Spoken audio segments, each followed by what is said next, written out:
सच साहेब सभी को सबसे प्रार्थना है वीडियो को लाइक करें, शेयर करें और हमारे चैनल को सब्सक्राइब भी करें। सच साहेब।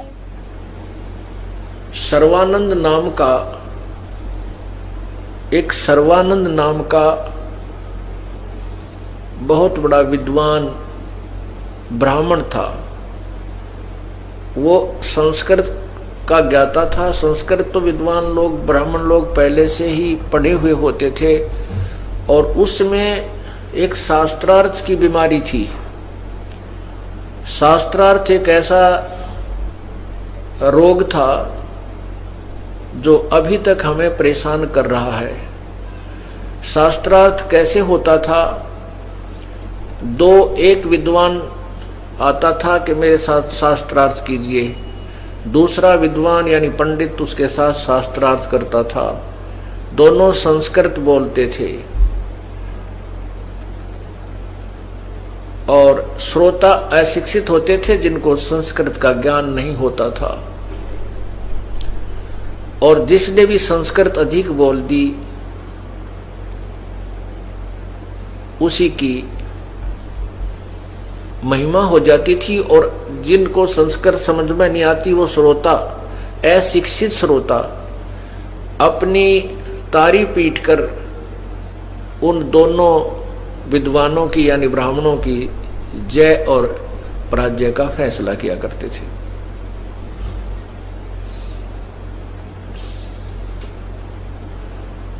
सर्वानंद नाम का जो ब्राह्मण था उसने अपने उस समय में सभी पंडितों को, ब्राह्मणों को पराजित कर दिया था शास्त्रार्थ में। वो क्या करता था कि एक बैल के ऊपर एक थैला डालकर दोनों तरफ, जैसे गधे का बोरा होता है ऐसे उसमें एक बोरा डालकर, ऐसे थैला डालकर उसके अंदर सभी शास्त्र, वेद, चारों वेद, 18 पुराण और 6 उपनिषद, 11 उपनिषद, 6 शास्त्र, रामायण, महाभारत, सुधा सागर, श्रीमद् भागवत सुधा सागर आदि, गीता जी, सभी ग्रंथों को रखा करता था और व्याकरण आदि भी साथ रखता था। उसने वेदों के मंत्रों को कंठस्थ याद किया हुआ था। पुराणों के भी अध्याय आदि उसने कंठस्थ याद किए हुए थे।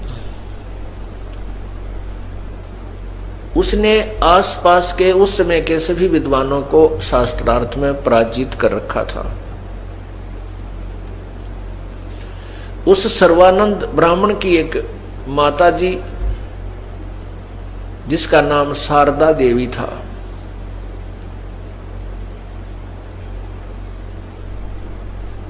वो बहुत दुखी थी।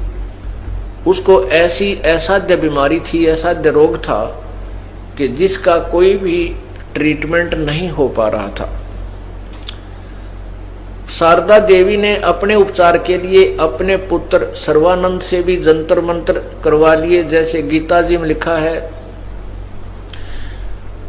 कि वो 4 प्रकार के मुझे बजते हैं, जिसमें ज्ञानी, आर्थ, अर्थार्थी, ज्ञानी, आर्थ, जिज्ञासु और ज्ञानी। तो आर्थ का अर्थ होता संकट निवारण के लिए वेदों के मंत्रों से अनुष्ठान करना। तो माता ने अपने पुत्र से भी और जिसने भी जहां कोई संत बताया उसके पास जाकर के आशीर्वाद प्राप्त किया कि मैं स्वस्थ हो जाऊं, मेरा ये रोग नष्ट हो जाए। लेकिन सब जगह व्यर्थ रहा।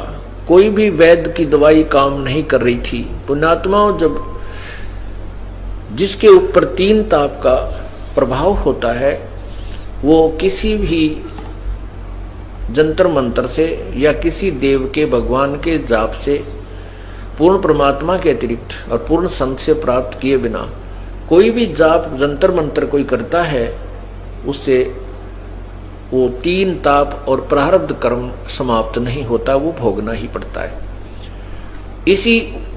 वो जहां भी गई, वो पुण्यात्मा, वो दुखी स्त्री, वो बहन जहां भी गई तो पहले तो उन ऋषियों ने जंतर मंत्र बताए, आप ये जाप करो, आप ऐसा करो, ऐसा करो, ऐसा पुण्य करो, वो सब कुछ कर लिया, लेकिन शारदा जी को कोई लाभ नहीं हुआ।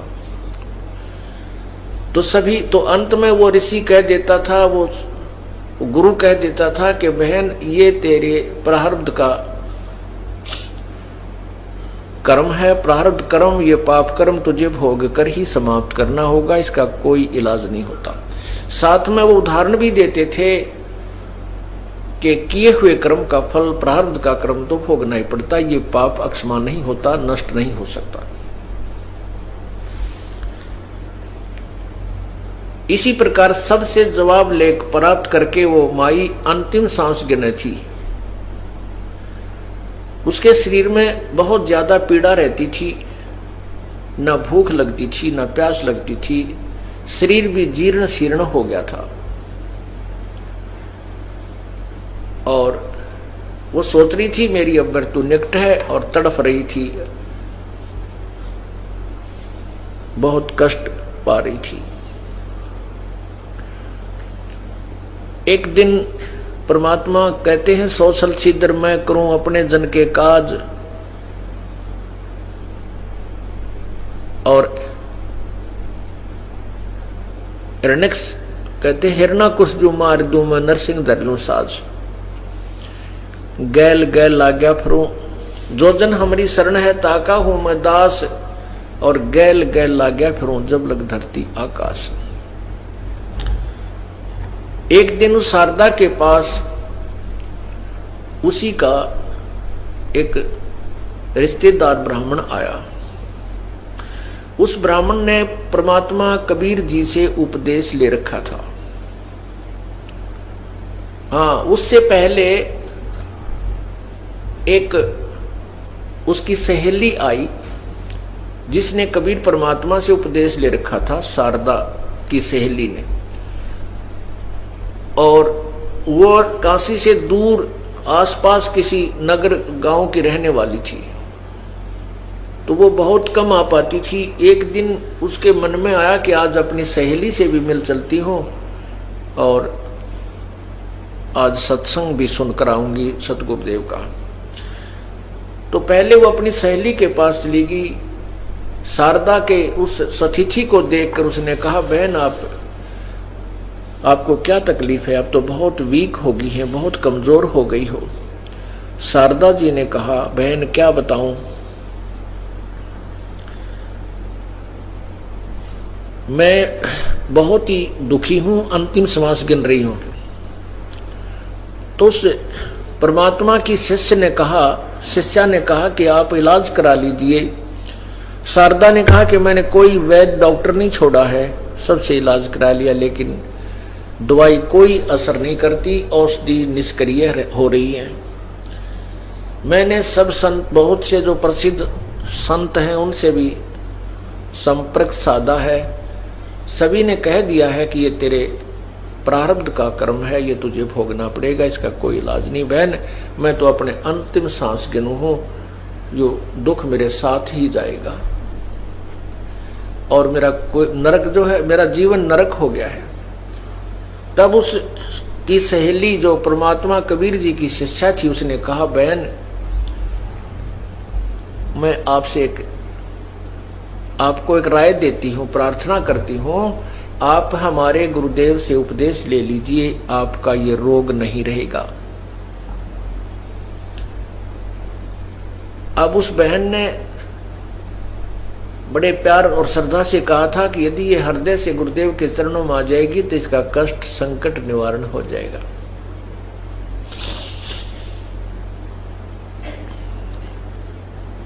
उस शारदा ने पूछा, बहन ऐसा कौन सा तेरा गुरुदेव है, बताइए, मैं उपदेश ले लूंगी, क्योंकि मैं तो बहुत दुखी हो चुकी हूँ, लेकिन आशा नहीं है मुझे कि मैं स्वस्थ हो जाऊं।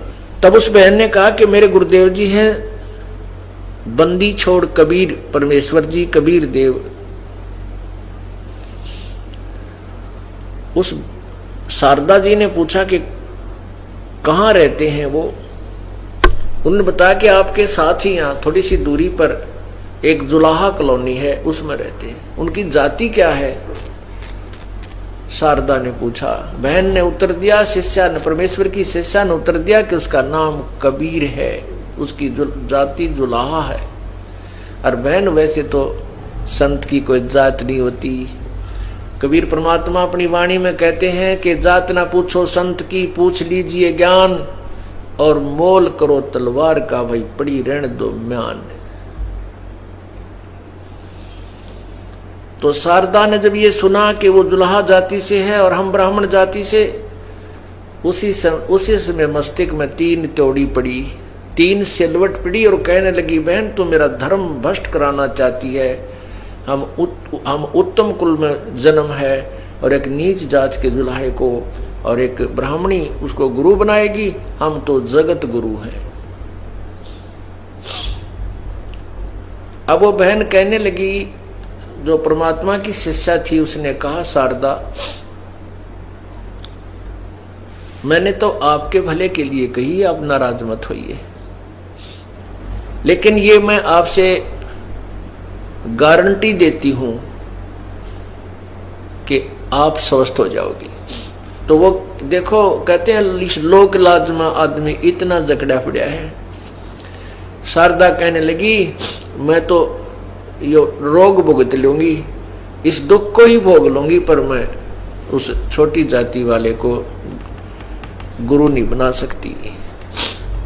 काल ने ऐसा बांध दिया इस प्राणी को कि इसके जाल से निकल ना जा। वह बहन जो परमात्मा की शिष्या थी, वह उठकर चली गई। वे ठीक है, जैसे आपको उचित लगे ऐसे कर लीजिए, लेकिन ध्यान रखना ये जात पात 2 दिन की है। आज आपकी मृत्यु हो जाए, फिर क्या पता आप मुसलमान के घर में जन्म ले लो, क्या पता आप किसी और दूसरे घर में जन्म लो, क्या पता आप जुलाहे के घर भी जन्म ले सकती हो। आप ब्राह्मण हो तो अब्राह्मणी हो तो इस बात पर विचार करो कि मृत्यु के उपरांत ये प्राणी किसी भी जूनी में जा सकता है, किसी भी जाति में जन्म हो सकता है। तो वो कहने लगी, बहन शारदा बोली, तू मुझे घड़ी शिक्षा मत दे, मेरा दिमाग खराब ना करे। तो वह शिष्या जो परमात्मा की थी उठकर आ गई और कहती है, भगवान देख अंतिम सांस गिना है और फिर भी आत्म कल्याण का भी इसको जो है ना उत्साह नहीं बना। ऐसे अपने मन में विचार करती हुई सत्संग सुनने आ गई। कुछ दिनों के बाद वो कबीर परमेश्वर का एक शिष्य ब्राह्मण जो शारदा जी का निकटतम रिश्तेदार था, संबंधी था, वो भी बहुत परेशान था। पूरा परिवार दुखी रहता था। पूरे परिवार पर जो है 3 ताप का प्रभाव था, शारीरिक कष्ट पूरे परिवार को। उसकी पत्नी तो अंतिम श्वास गिनाई थी और लड़के और लड़कियां भी बहुत दुखी थी और वित्तीय हालत बहुत कमजोर थी, बहुत बड़ा निर्धन था। रिश्तेदारों से उधार मांगकर भी वो छिक चुका था और रिश्तेदार भी उसको उधार देना बंद कर चुके थे। उसको देखते ही दरवाजा बंद कर दिया करते थे, ऐसी स्थिति थी। उस पुण्यात्मा को भी एक परमात्मा कबीर परमेश्वर की कोई शिष्य वहां पहुंचा, उसको सारी कहानी सुनाई, बार बार समझाया। उसको भी यही आंट बनी हुई थी कि मैं ब्राह्मण हूं और वो छोटी जाति का है। तब उस भक्त ने, परमात्मा के शिष्य ने, कबीर जी के शिष्य ने बार बार समझाया तो कहते मरता क्या नहीं करता। उस ब्राह्मण ने परमात्मा का उपदेश अपनी पत्नी को दिला दिया। नाम लेने से उसकी पत्नी को बहुत राहत मिली, बहुत राहत मिली। फिर उसने अपने बच्चों को दिलाया, वो भी काफी राहत हुई। फिर उसको इतना ऐसा चांदना हुआ, ऐसे प्रेरणा हुई, स्वयं भी जाकर के परमात्मा के चरणों में गिर गया, उपदेश ग्रहण किया कबीर परमेश्वर से।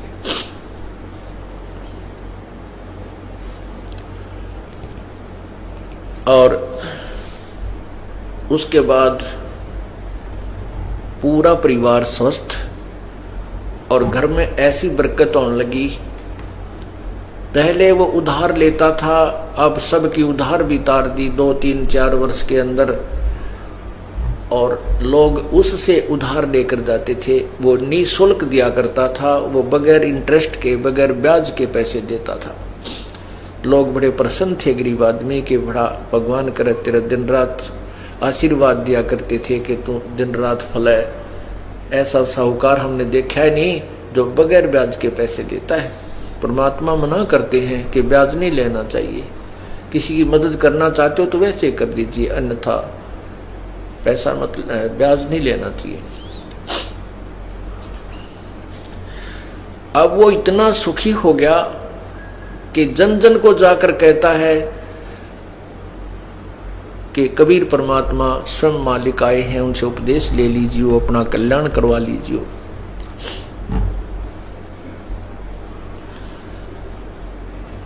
एक दिन उसका जाना हो गया शारदा जी के घर पे। शारदा जी इस बात से परिचित थी कि वो हमारा रिश्तेदार जो उस गांव का है वो बहुत ही महादुखी था, और अब वो किसी संत के पास जाता है। वहां जाने से पूरा से परिवार सुखी हो गया है और उसकी वित्तीय स्थिति भी बहुत अच्छी सुधर गई है। ऐसी उसको बातें सुनने को मिला करती थी। एक दिन वो स्वयं ही शारदा के घर पहुंच गया, प्रणाम किया, शारदा से कुशल मंगल पूछी तो शारदा ने कहा क्या बताऊं, मैं तो बहुत दुखी हूं, बहुत दिनों से भुगत रही हूं। तो उस रिश्तेदार ने कहा कि क्या आपने कोई ट्रीटमेंट नहीं कराया, इसका उपचार नहीं करवाया। शारदा ने सब कथा बता दी कि मैंने सब उपचार करवा लिया, सभी ऋषियों से जो भी मेरे पहुंच तक जहाँ तक थी मुझे ज्ञान हुआ, उन संतों से भी, ब्राह्मणों से भी, सबसे मैंने अपने संकट निवारण के लिए प्रार्थना की। अंत में उन्होंने बताया कि तो ये प्रारब्ध का कर्म है और ये तो मुझे भोगना ही पड़ेगा। भगवान श्री राम ने भोगा, जो विष्णु अवतार थे, कि उन्होंने श्री कृष्ण रूप में अपना बदला दिया, जो श्री राम रूप में बाली को मारा था वृक्ष की ओट लेकर, और श्री कृष्ण के पैर में तीर मारकर, विषाक्त तीर मारकर उस बाली वाली आत्मा ने बदला लिया, उसको भगवान श्री कृष्ण को मारा। तो इस प्रकार सभी संतों ने मुझे बता रखा है कि तेरे पाप कर्म है, तेरे प्रारब्ध में लिखा है, ये तुझे दंड भोगना ही होगा। तब उस रिश्तेदार ने कहा कि शारदा एक प्रार्थना करता हूं मैं आपसे, इस धरातल पर परमात्मा आए हुए हैं, वो पूर्ण ब्रह्म है, सारी सृष्टि के रचनहार है, और वो हमारे पूज्य गुरुदेव हैं। आप उनसे उपदेश ले लीजिए, आप स्वस्थ हो जाओगी। मैं आपको दावे के साथ कहता हूं। अब शारदा कहने लगी कि उसने सोचा कि ये ब्राह्मण है, इसने अवश्य ही कोई ब्राह्मण गुरु किया होगा, अर्थात इसने तो कोई उच्च जाति का गुरु बना रखा होगा। तो शारदा ने कहा कि सच मैं ठीक हो जाऊंगी। उस रिश्तेदार ने कहा कि मैं दावे के साथ कहता हूं आप स्वस्थ हो जाओगी, यदि आप श्रद्धा से मेरे गुरुदेव से उपदेश ले लोगी। तो शारदा ने कहा कि आप शीघ्र बताइए, मैं उपदेश लूंगी। तो उसने बताया आपके गुरुदेव का नाम क्या है, कहाँ रहते हैं, क्या जाति है। उन्होंने बताया कि हमारे गुरुदेव का नाम कबीर, परमात्मा कबीर बंदी छोड़ है, और यहीं आपके कॉलोनी से थोड़ी सी दूर वो जुलाहा कॉलोनी में रहते हैं। वह समझ गई उसी समय, क्या वो धानक कबीर, वो जुलाहा कबीर नीरू का पुत्र? वो उनका रिश्तेदार कहने गया कि सही बोली आप, बिल्कुल वही। तो कहने लगी तुझे शर्म नहीं आती, अब ब्राह्मण होकर एक नीच जाति से उपदेश लिए हुए हो, धिक्कार है तुझे। तब वो कहने लगा शारदा ये बात आपकी ठीक है, क्योंकि यही मोतियाबंद मुझे हो चुका था जो आपको है, जाति और पाति का,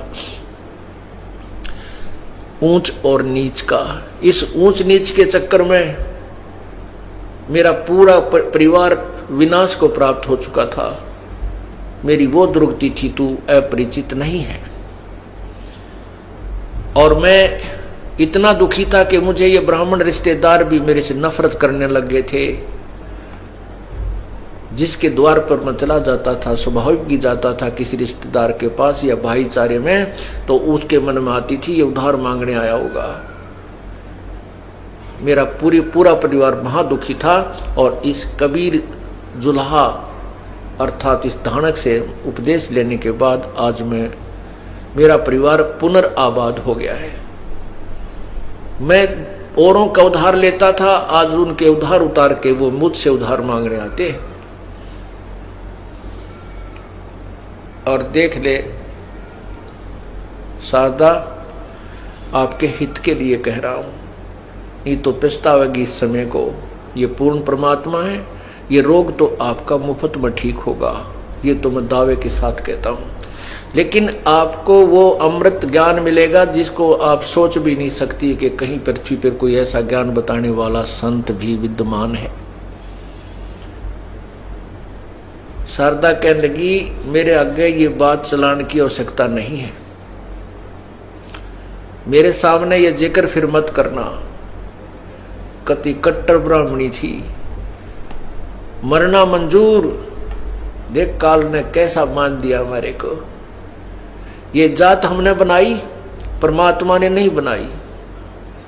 हम संत जन कहते हैं, कबीर परमात्मा कहते हैं, ऊंच नीच इस विध है लोई, और कर्म को कर्म कहां में दोई। ऊंच और नीच तो जो जाति से नहीं, कर्म से है। जो शराब पीता है, मांस खाता है, लूट करता है, जीव हिंसा करता है, चोरी करता है, ठगी करता है, बुरी नजर से बहन बेटियों को देखता है, वो नीच है, वो चाहे किसी जाति का है। और जो इन विकारों से दूर है, परमात्मा की सत भक्ति करता है, वो संत भक्त है और ऊंच है। ऊंच नीच इस विध है लोई, कुर्म कुक्रम सुक्रम कुक्रम कहां में दोई। अच्छे और बुरे कर्मों से ऊंच नीच होता है, जाति ऊंच नीच नहीं होती। लेकिन उस पंडितानी का कहां समझ में आवा थी, वह तो पक्की रंग में रंग रही थी, कत्ती नहीं मानी। ने बोली आपने खाना बना रखा है, रोटी खा लो, विश्राम करो, पर यह चर्चा मेरे से मत करो।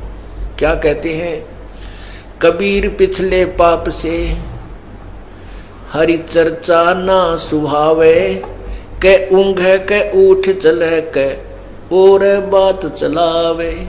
पिछले पाप ते परमात्मा की चर्चा नहीं सुहावे, अच्छी नहीं लगती, और के ऊँघन लग जाएगा ना, और कोई बात छेड़ देगा, उससे बाईपास हो जाएगा भगवान की चर्चा से। तुलसी साहब कहते हैं, तुलसी पिछले पाप ते हरि चर्चा ना भावे, और जैसे जबर के बेगते भाई भूख बेदा हो जावे।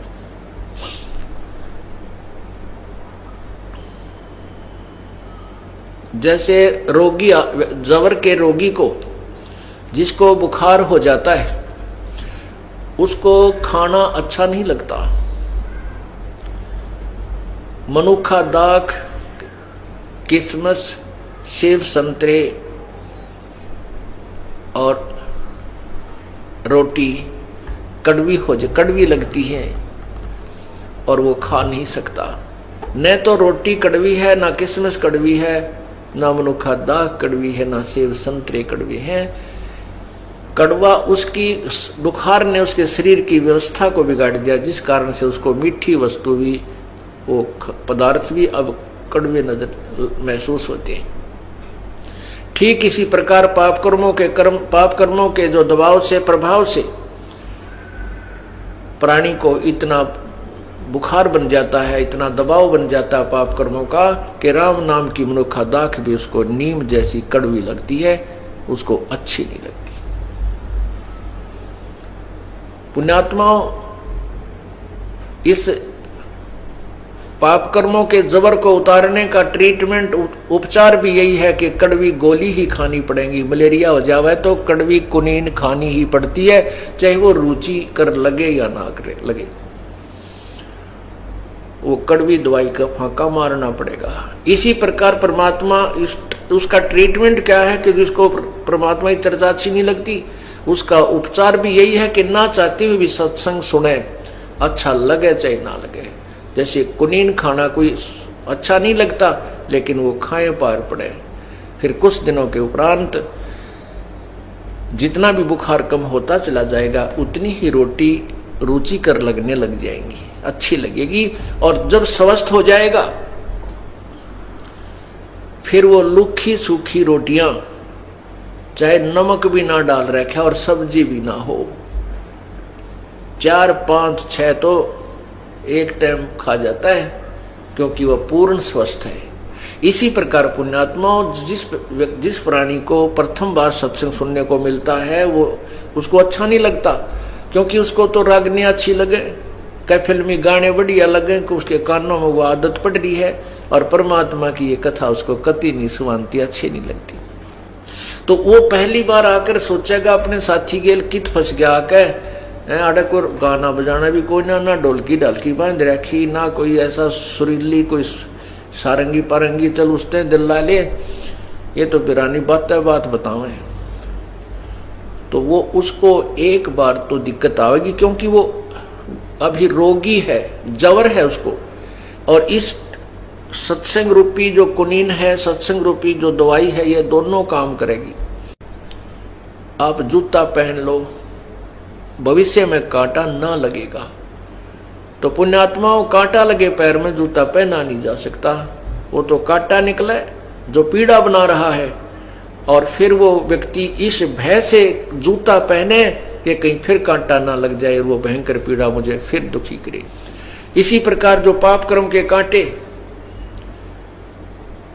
प्राणी को लगे हुए होते हैं, और उसको फिर समझदार व्यक्ति उसको कांटे को निकाले और फिर कहे कि भाई फिर सलाह दे के जूता पहना कर कहीं फिर ना लग जाए, तो वो बिल्कुल ठीक है, क्योंकि अब वो कांटा निकल गया तो जूता पहना जाएगा, और वो इस डर से पहनेगा कहीं फिर बात ना बिगड़ जा। पीड़ा बहुत होती है कांटा लगने से। तो पाप कर्म का कांटा परमात्मा कबीर बंदी छोड़ निकालते हैं, और फिर राम नाम का जूता दे देते हैं, बेटा इसको, बेटी इसको पहने रखना, भविष्य में इसको उतारना नहीं है, अर्थात ये भक्ति छोड़ना नहीं है, तो फिर दुखी हो जाएगा। तो फिर वो इस डर से उस राम नाम के जूते को, अर्थात भगवान की भक्ति को नहीं त्याग सकता कि कहीं फिर वो प्रॉब्लम दोबारा ना हो जाए। उस शारदा और अन्य समाज को या उल्टी पट्टी पढ़ा रखी थी कि पाप कर्म नहीं कटते, पाप तो भोगने ही पड़ते हैं, परमात्मा पाप अक्षमा नहीं करता। और इसमें लिखा है, वेदों में ब्रह्म बोल रहा है, और ब्रह्म पूर्ण परमात्मा पूर्ण ब्रह्म की तरफ संकेत कर रहा कि वो परमात्मा पूर्ण ब्रह्म अपने साधक के पापों का नाश कर देता है। ब्रह्मा विष्णु महेश जी की साधना से, ब्रह्म तक की साधना से, परब्रह्म तक की साधना से पाप नाश नहीं होते, पूर्ण परमात्मा की भक्ति से पाप नाश हो जाते हैं, समाप्त हो जाते हैं। परमात्मा कबीर बंदी छोड़ कहते हैं, जब ही सतनाम हृदय धरो भयो पाप को नासे, जैसे चिंगारी अग्नि की पड़े पुराने घासे।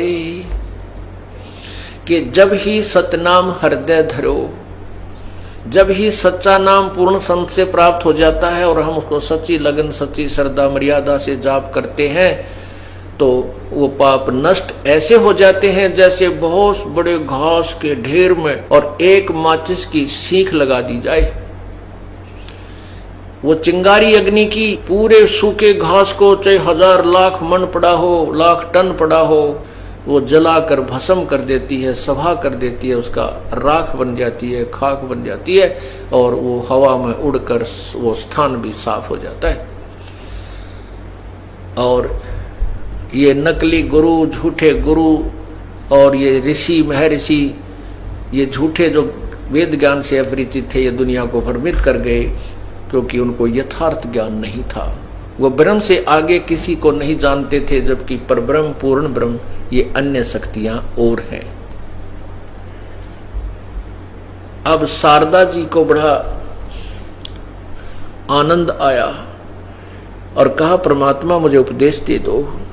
प्रभु ने कहा कि शारदा, दुनिया तेरी हंसी करेगी, ब्राह्मण लोग तेरा मजाक करेंगे।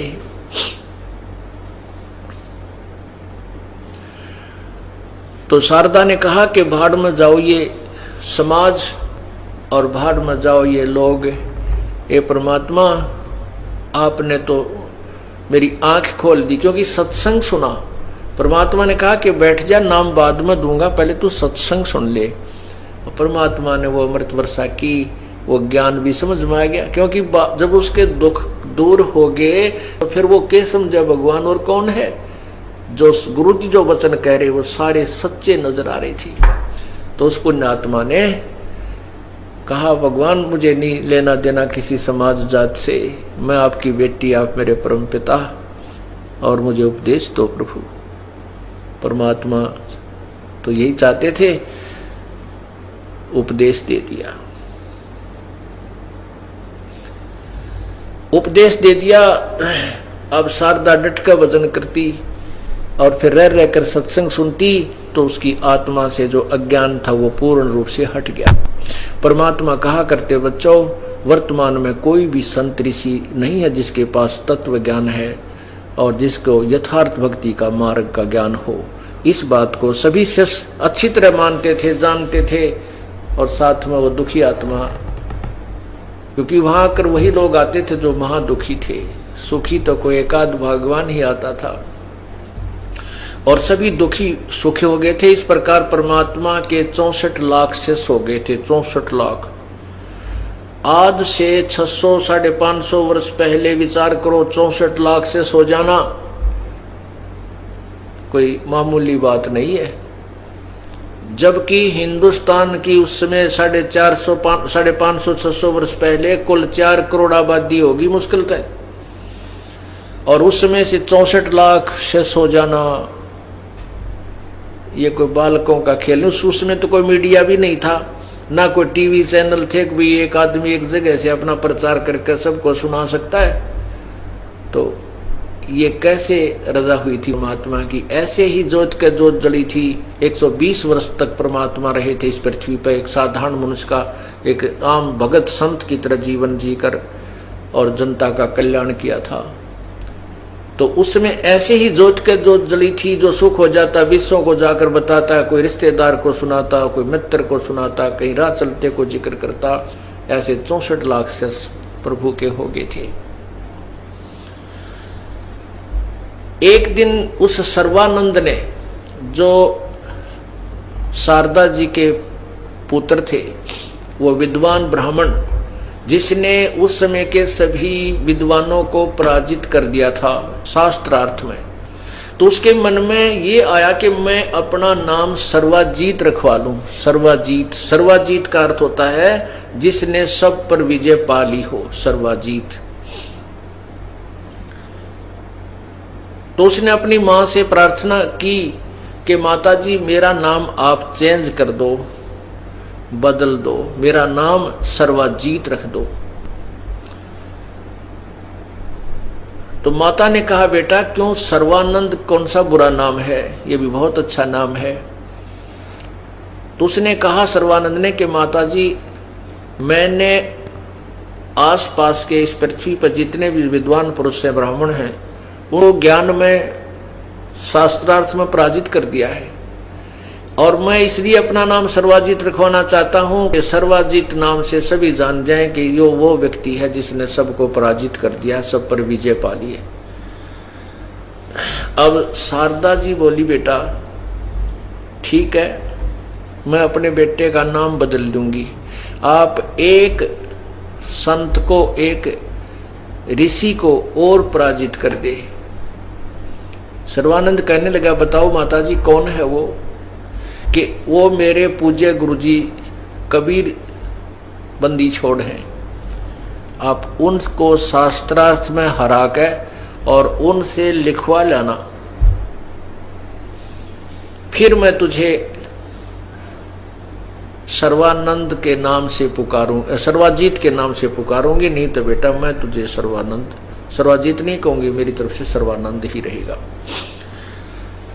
अब सर्वानंद जी ने कहा, ए माता जी, आपने भी किसका नाम ले दिया, अनपढ़, अशिक्षित, वो क्या जाने शास्त्रों के बारे में। अभी जाता हूं, अभी गया और अभी आया, उसको तो 2 मिनट में पराजित करके आऊंगा। माता बोली ठीक है पुत्र, लेकिन कुछ प्रमाण दो से लाना। ठीक है माता जी। अब वो क्या करता था, अपना वो सारा साजबाज बैल के ऊपर रख कर एक थैले में चल पड़ा।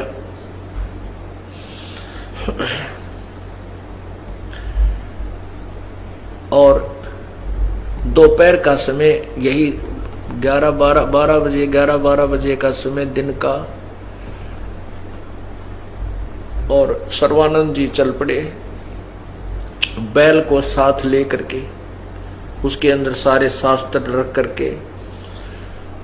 जब वो जुलाहों की कॉलोनी में पहुंचा तो वहां एक लड़की जो कमाली नाम की थी, वो परमात्मा ने जीवित की थी कब्र से निकालकर, जो शेख तकी की पुत्री थी। वो 12-13 वर्ष की लड़की उम्र होकर वो मृत्यु को प्राप्त हो चुकी थी, और परमात्मा ने कब्र से निकलवा के हजारों व्यक्तियों के सामने, सिकंदर लोधी के सामने उस लड़की को जीवित किया था। उसके बाद वो लड़की परमात्मा के साथ रहा करती थी, और परमात्मा वो अपनी पुत्री की तरह उनको रखा करते थे। तो कमाली ना लड़की उस जुलाहों के कुएं पर पानी भर रही थी, कुएं से पानी निकाल रही थी बाल्टी के द्वारा रस्सी बांध के।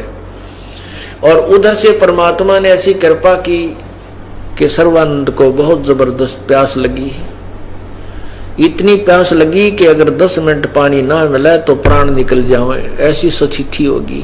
परमात्मा के नहीं कर दे, मरोड़ तोड़ काटने के लिए, मन की बंक निकालने के लिए परमात्मा 100 क्रिया कर सकता है, 100 कारण बना देता है। अब उस ज्यों ही सर्वानंद जी ने उन जुलाहों की कॉलोनी में प्रवेश किया, और एक ब्राह्मण का जुलाहों के घर में आना, नगरी में आना, कॉलोनी में आना एक बहुत बड़ी बात होती थी। उस समय बहुत ज्यादा छुआछात थी, और वो भी सर्वानंद जैसे ब्राह्मण को जो वेदों को लिए हुए फिर रहा था। ज्यों ही वो कॉलोनी में प्रवेश किया तो जुलाहे लोग, कॉलोनी के व्यक्ति अपने अपने घरों से बाहर निकलकर देख रहे हैं, ये ब्राह्मण कहाँ जा रहा है, ये किसके यहाँ जाएगा, किसके साथ वाद विवाद किया जाएगा। देख रहे थे जैसे गांव में हाथी आ जा, बालक देखा करें, गांव वाले दूर दूर खड़े होकर के देखते हैं, छतों पर चढ़ के ऐसे देखने लगे। और वो देख रहे थे, सर्वानंद को बहुत जबरदस्त प्यास लगी। उसने कहा बेटी पानी पिलाना। लड़की ने जल निकाला और सर्वानंद को पिला दिया। ऐसे हाथ से पानी सर्वानंद ने पी लिया। वो लड़की ऊपर से बाल्टी से डाल रही है। जब उसने पानी पी लिया, जब देखा कोई देख तो नहीं रहा है, दुल्हा मुझे देख, ऐसे देखा तो चारों तरफ सभी देख रहे हैं। तो उसने सोचा तेरी बेइज्जती होगी, लोग नो कहेंगे जुलाहे के छोटी जाति वालों का पानी पी लिया ब्राह्मण ने। तो उस अपने गलती को सुधारने के लिए लड़की से गुस्सा होकर बोला, ए लड़की, ये कौन सी जाति का कुआं है? लड़की ने कहा, कमाली ने कहा, पंडित जी, जुलाहों की कॉलोनी में जुलाहों का ही कुआं होता है। तो पंडित स्वामी सर्वानंद जी कहता है कि लड़की तूने पहले क्यों नहीं बताया मेरे से कि ये ब्राह्मण जुलाहों का कुआं है? तब लड़की ने कहा, सर्वानंद स्वामी जी, उस समय तक तेरी जान निकलन न हो रही थी, तूने क्यों ना पूछा वे भाई किसका कुआं है यो? क्या आपको पता नहीं था जुलाहों का कुआं है? जब तो तेरी जान जाने वाली थी तब तो जात पात तुझे नजर नहीं आई, अब तेरा पेट भर गया, जान बच गई तो बकवाद भा रही है तुझे। अब कहता किसका कुआं है, कौन सी जाति का, क्यों पाखंड कर रहा है स्वामी जी? तो वो कहने लगा, ए लड़की, ये बता, वो जानती है यहाँ कोई एक कबीर नाम का कोई व्यक्ति रहता है? लगी, हाँ जानती हूं मैं, आ जाओ, मेरे पिताजी हैं, मेरे साथ साथ आ जाओ, मैं उनका घर आपको, हमारे घर आ जाओ। अब लड़की पानी भरकर चल पड़ी, वो सर्वानंद पीछे पीछे पहुंच गया। और वो लड़की थोड़ी जल्द शीघ्र चल के परमात्मा से कहने लगी, पिताजी, एक ब्राह्मण आवा है, आ रहा है, और वो बैलों के ऊपर ना बहुत किताबें रखे हुए है, और आपको पूछ रहा है, लगता आपके साथ कोई वाद विवाद करेगा। परमात्मा बोले बेटी कोई बात नहीं, आने दो, बड़ी अच्छी बात है। विद्वान पुरुष आ रहे हैं, हम उनसे कुछ ज्ञान ग्रहण कर लेंगे, अगर हमारे से कोई बातचीत चलेगी तो कुछ ज्ञान ग्रहण करेंगे। इतने में वो लड़की बाहर आई तो देखा, कहा कि सर्वानंद भी पहुंच गया, द्वार पे खड़ा होगा बैल समेत। लड़की ने कहा आ जाओ, आओ पंडित जी, मेरे पिताजी अंदर बैठे हैं, आ जाओ अंदर। तो सर्वानंद कहने लगा, लड़की मेरा ये लोटा पानी से भर दे। एक खाली लोटा ले रखा था सर्वानंद ने। तो लड़की ने वो पानी लोटे में डालना शुरू किया। जब लोटा भर गया तो कहता और डाल दे, और डाल दे, यानी पूरा लबालब भरवा लिया उसमें, और जरा सा भी जल डाले तो वो बाहर निकल जाए, ऐसा लोटा फुल करवा लिया। और कहने लगा, लड़की ले ये लोटा जो का तो पानी का भरा हुआ कबीर के पास ले जा और उसको कहना इसका उत्तर दे मेरे प्रश्न का। लड़की उस और कहा कि जल नहीं इसमें से गिरना चाहिए, ध्यान से पकड़ के। लड़की ने पकड़ा वो उसका लोटा, धीरे धीरे धीरे धीरे गई। पिताजी वो ब्राह्मण ने बाहर खड़ा है, उसने ये जल का लोटा आपके पास भेजा है और कहा मेरे प्रश्न का उत्तर लाओ। परमात्मा ने इतनी बड़ी मोटी सुई थी वहां पर लोहे की, वह बड़ी सुई हुआ कर वह उठाकर और उस लोटे में गिर दी। अब जितना वो सुई उसमें प्रवेश हुई तो उतना ही पानी बाहर निकल गया, इतना भरा हुआ था। तो कहते हैं, कहा कबीर परमेश्वर ने कहा बेटी ये लोटा वापस ले जा और सर्वानंद को दे दे। अब वो लड़की धीरे धीरे उस लोटे को फिर लेकर आई बाहर के, ले पंडित जी आपका लोटा संभालो। तो सर्वानंद ने कहा बेटी क्या उत्तर दिया तेरे पिताजी ने? लड़की ने कहा उत्तर कुछ नहीं दिया, इसमें सुई डाल दी एक और कुछ पानी निकल गया बाहर। सर्वानंद अंदर आया और कहा कि कबीर तूने मेरे प्रश्न का क्या उत्तर दिया? परमात्मा ने कहा तो आपका प्रश्न क्या है स्वामी जी बोलिएगा। स्वामी जी ने कहा, सर्वानंद ने कहा कि मैंने शास्त्रार्थ में आसपास के सभी विद्वानों को पराजित कर दिया है और मैंने अपनी माता जी से सर्वाजित नाम बदलवाने की प्रार्थना की थी।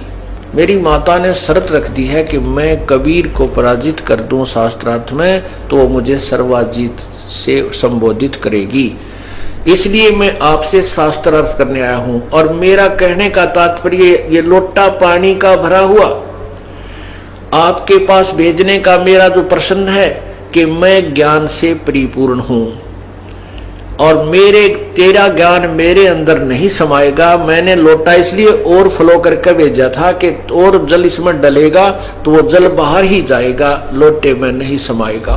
अर्थात मैं ज्ञान से इतना परिपूर्ण हूं कि मुझे तेरा ज्ञान मेरे अंदर नहीं समाएगा, तू अपनी हार लिख दे। परमात्मा बोले मेरा उत्तर सुन ले। मेरा उत्तर क्या था? जैसे आपके लोटे में और पानी डालने से वो पानी बाहर निकल सकता था, आपके लोटे वाले में नहीं समा सकता था।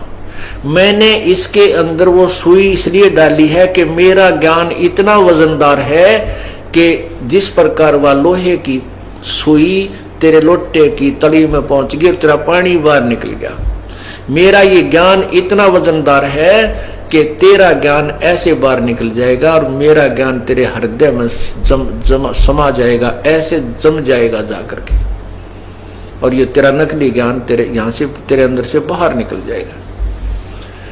अब और इस प्रकार जब ये वार्ता होने लगी तो आसपास के वो अशिक्षित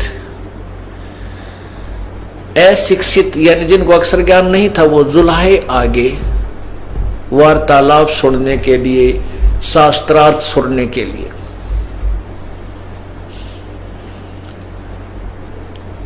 तो सर्वानंद ने कहा कि अच्छा करो शास्त्रार्थ, मुझसे प्रसन्न करो, आप प्रसन्न करो पहले। परमात्मा ने कहा, कौन ब्रह्मा का पिता है, कौन विष्णु की मां, शंकर का दादा कौन है, हमको दो बताए। सर्वानंद कहता है कि कौन, क्या बोल रहे हो कि ब्रह्मा विष्णु महेश के माता पिता, इनके कोई माता पिता नहीं, ये अजरो अमर है, ये तो सर्वशक्तिमान है, सबके उत्पत्ति करता है, ये है वो है, सब कुछ बता दी, जैसा भी वो दंत कथा सुन रखी थी। परमात्मा कहते हैं, वेद पढ़ने पर भेद न जाने, ये बाँचे पुराण 18, और जड़ को अंधे ये पत्ते खुआवे, और भूल गए सृजनहारा। वेद पढ़ते हैं, 18 पुराणों को पढ़ते हैं, पर इनको ज्ञान कती नहीं, इनमें क्या लिख रखा है, इनका निष्कर्ष क्या है, वास्तविकता क्या भरी पड़ी है। तब परमात्मा ने कहा कि सर्वानंद, आपके पास पुराण रखी है, देवी पुराण निकाल, 3रा सकंद, अध्याय 4, 5, 6। इसमें लिखा है कि ब्रह्मा जी बताते हैं नारद को, और नारद से सुनी हुई व्याख्या व्यास जी ने श्रीमद् देवी भागवत में लिखा है, शक्ति पुराण में लिखी है। नारद जी को ब्रह्मा जी बताते हैं कि नारद जी ने प्रश्न किया कि हे पिताजी, इस सृष्टि की रचना आपने की है या विष्णु जी ने की है या ब्रह्मा शिव जी ने की है, मुझे सच्चा ज्ञान बताना, इस ब्रह्मांड की रचना करने वाला कौन है, आप सच्ची बात बताना। नारद जी को पता था कि ये गपोड़ पेल देते हैं, जहां इनको ज्ञान नहीं होता तो फिर यहाँ कहते हैं सच्ची बात बताना। ब्रह्मा जी कहते हैं कि बेटा इसका क्या उत्तर दूं, ये तो बहुत ही कठिन प्रश्न है, फिर भी बताता हूं। जब मेरी उत्पत्ति हुई, मैं कमल के फूल पर बैठा था, मुझे नहीं मालूम मैं कहां से उत्पन्न हो गया। 1000 वर्ष तक मैं इस कमल के फूल के डंठल की को पकड़ कर नीचे इधर उधर देखता रहा, कहीं उसका और छोर नहीं आया जल का। और फिर मैं डंठल पकड़ कर नीचे उतरा, क्योंकि मुझे मधु और कैटब नाम के 2 राक्षस मारने के लिए मेरे ऊपर आक्रमण किया। मैं नीचे उतर गया, नीचे जाकर देखा तो वहां एक शेष सैया पर भगवान चतुर्भुजी भगवान विष्णु जी बेहोश पड़े थे, अचेत थे। उनमें से एक देवी निकली, एक औरत निकली, एक देवी निकली, आकाश में विराजमान होगी, उसके आभूषण प्रत्यक्ष नजर आ रहे थे। उसके बाद विष्णु जी होश में आ गए, उनकी निंद्रा भंग होगी, वो उठ खड़े हुए। इतने में शंकर भगवान शिव जी भी वहीं प्रकट हो गए, हम 3 थे। तब देवी ने कहा कि तुम तीनों देवता ब्रह्मा विष्णु महेश अपना अपना कार्य सुनो। ब्रह्मा सृष्टि, विष्णु सतिथि और शिव संहार करे। तब इन्होंने कहा, हम तीनों ने कहा कि हे माता, यहाँ सब जल ही जल है, पृथ्वी कहीं है नहीं, तो हम कैसे सृष्टि और सतिथि संहार कर सकेंगे। जब दुर्गा मुस्कुराई, उसने ऊपर से एक विमान आया, दुर्गा ने अपनी कहा कि तुम तीनों देवता इसमें बैठ जाओ, अब मैं तुम्हें एक अद्भुत दृश्य दिखलाती हूं।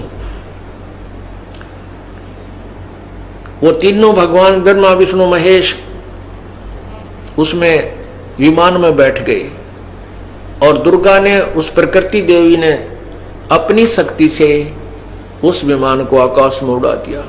नारद जी, ब्रह्मा जी बता रहे हैं कि वो आगे जाकर के एक ब्रह्मलोक में पहुंचा। वहां पर पहले तो बहुत से फलदार वृक्ष देखे, एक महा इंद्र बैठा था उसके पास, उसकी सची पत्नी भी बैठी थी। उसके बाद हमारा विमान आगे गया, वहां पर एक ब्रह्मा और देखा, तो मेरे साथ बैठे हुए विमान में विष्णु और शिव जी कहने लगे, हे चतुरानन, ये दूसरा ब्रह्मा कौन है? मैंने कहा, मुझे नहीं मालूम ये कौन है, हम कौन है, हे भगवान, मेरा ये दिमाग चक्कर काट रहा है।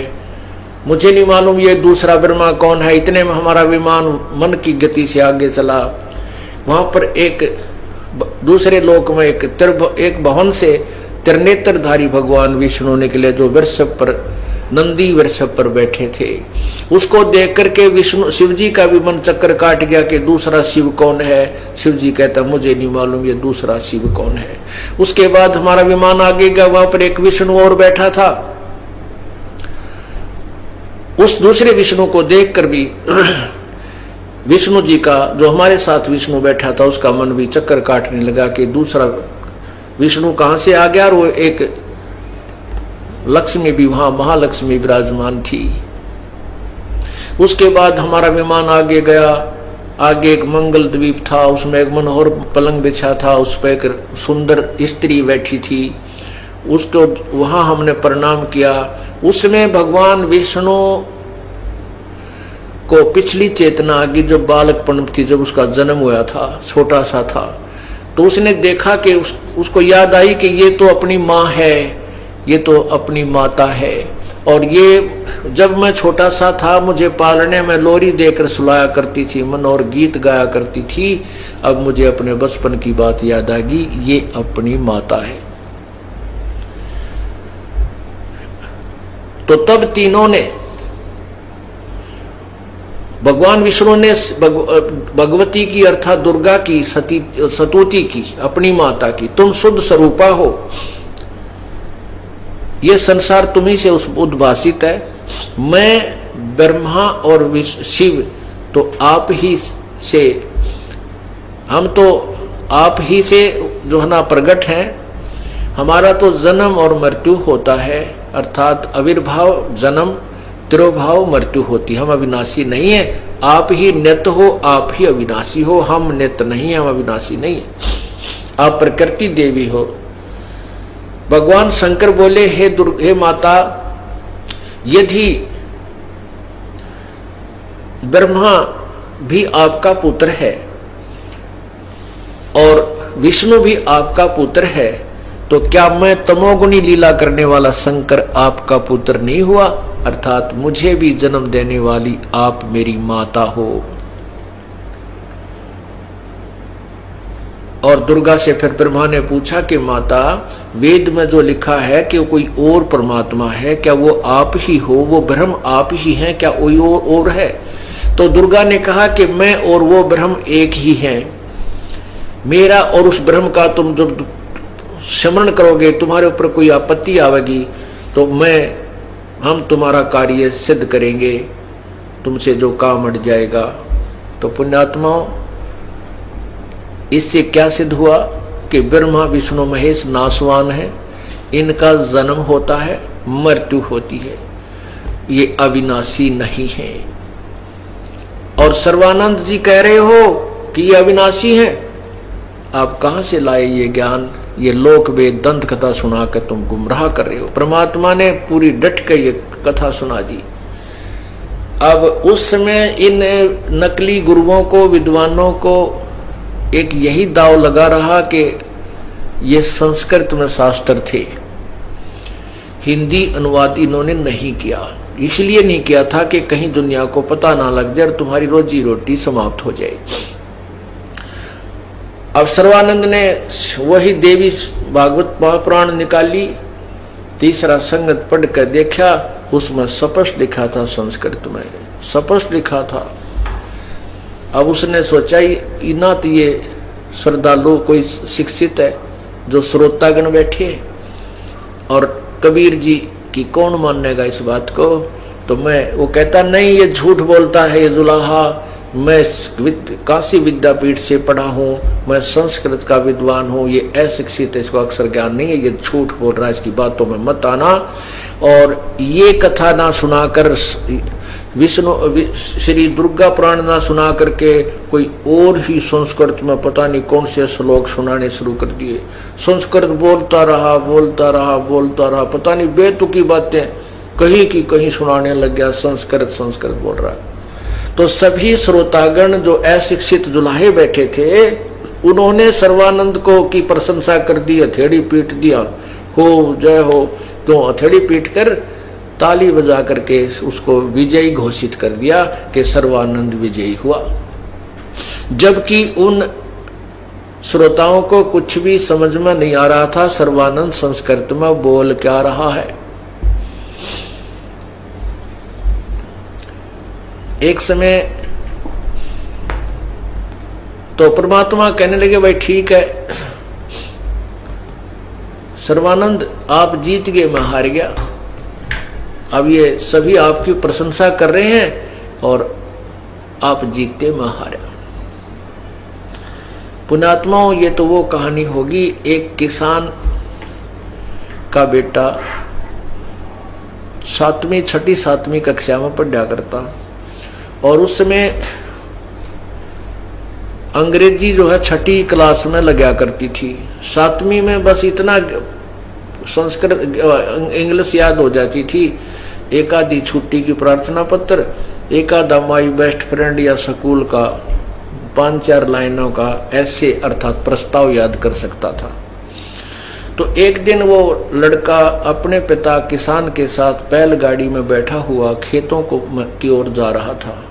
सामने से एक अंग्रेज अधिकारी की गाड़ी आ गई, वो रास्ता भूल रहा था। उसने उस गाड़ी वालों से अंग्रेजी में पूछा कि मुझे इस गांव जाना है, क्या मैं ठीक जा रहा हूं, उस गांव का रास्ता ये ठीक है या नहीं, इंग्लिश में पूछा उसने। अब वो लड़का जो है अंग्रेजी में प्रस्ताव याद करता था, कभी अंग्रेजी पढ़ कर सुनाता था तो पिताजी बड़ा गदगद हुआ करता, मेरा बेटा अंग्रेजी बोलना सीख गया। तो तब वो किसान कहता है कि बेटा ये अंग्रेज के अपने आप को अंडी समझ रहा है, ये के चौड़ दिखावा अंग्रेजी बोल के, तो भी तो सुना दे 2 बात अंग्रेजी में इसको बोल के, और पता लग जाएगा हम भी हिंदुस्तानी नरे इंग्लिश के अनभिज नहीं है। तो उस लड़के ने कहा कि अभी ले पिताजी। उस लड़के ने छुट्टी के लिए प्रार्थना पत्र अंग्रेजी में, वो बीमारी के छुट्टी के लिए प्रार्थना पत्र सुना दिया। To the head master, I am sick today, I can not come to school, please grant me 1 day leave,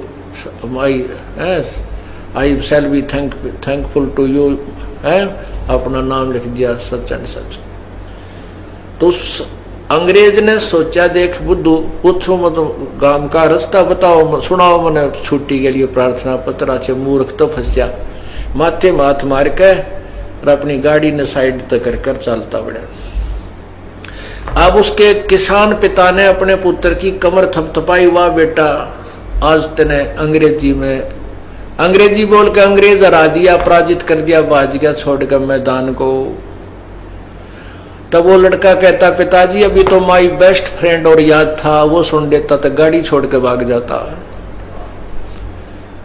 कहने का भाव ये है कि वो तो उनको मत्थे माथ मारा कि देख किसी बुद्धवंत पाला पड़ा, पूछो गांव का रास्ता सुना वह सीख ली। और तो इसी प्रकार परमात्मा पूछ तो ये रहे थे कि पुराणों में ऐसा लिखा है कि ब्रह्मा विष्णु महेश नासवान है, अविनाशी नहीं है, इनके माता पिता हैं, दुर्गा इनकी माता है और पिता इनका ज्योति निरंजन है। अब वो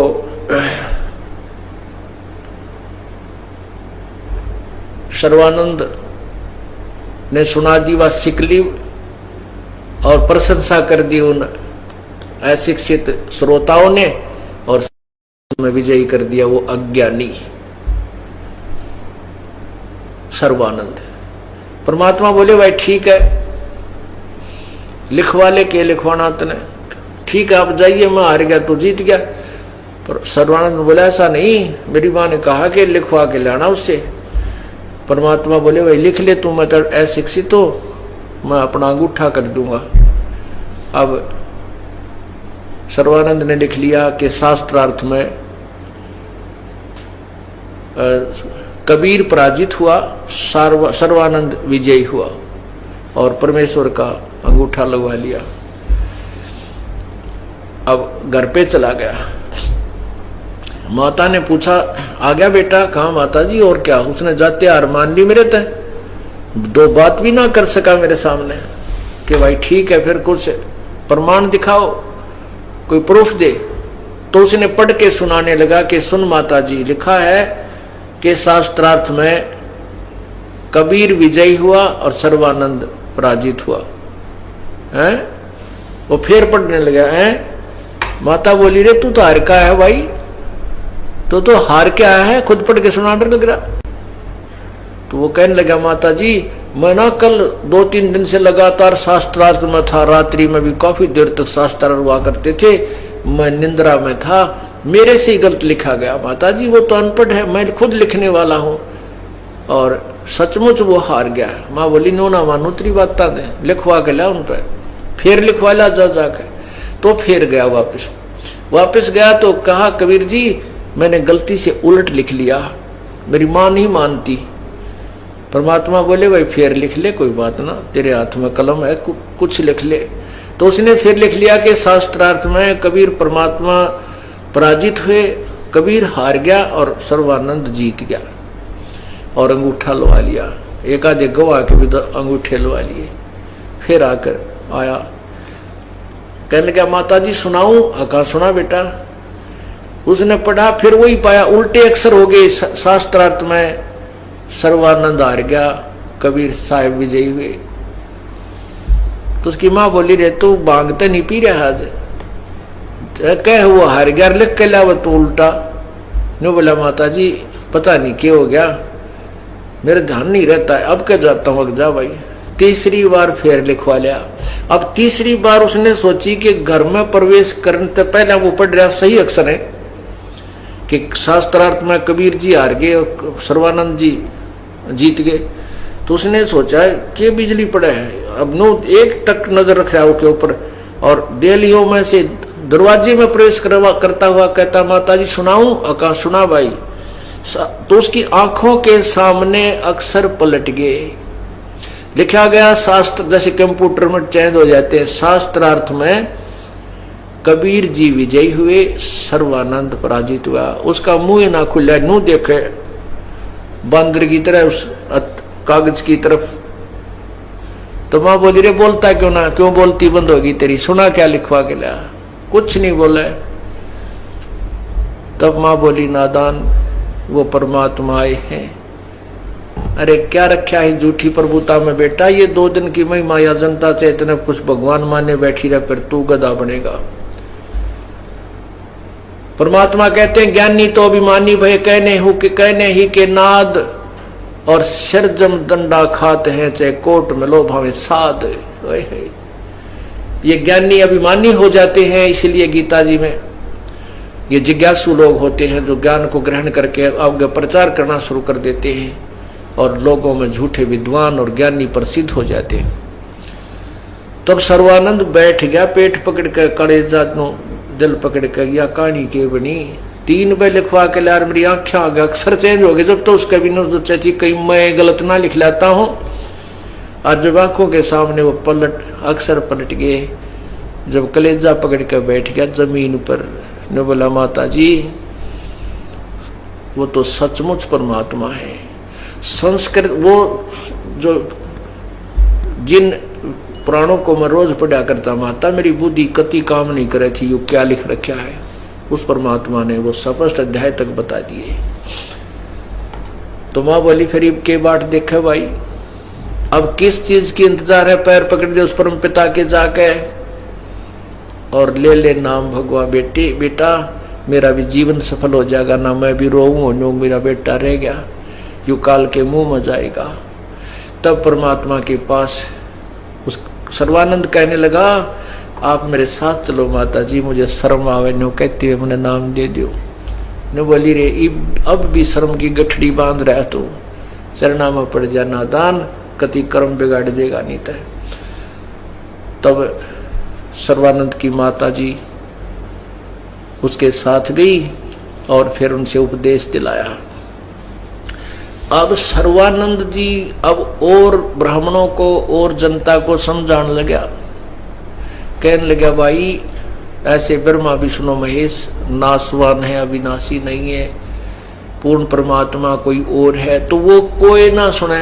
सर्वानंद का डले मारे नो का पागल हो गया, ब्राह्मणों का ऐसी बकवाद करे, इसकी बात मत सुनिए, यो जुल्हे का चेला हो गया है, ये तो जात तक निकाल दो, इसको ये कर दो। अब उसके पीछे पड़ेगी दुनिया। बता भाई अब क्या कर ले इस दुनिया सैनी का। तो इस प्रकार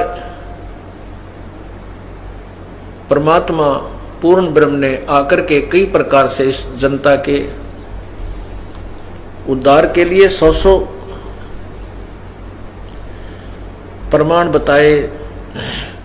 सच साहेब सभी को सबसे प्रार्थना है, वीडियो को लाइक करें, शेयर करें और हमारे चैनल को सब्सक्राइब भी करें। सच साहेब।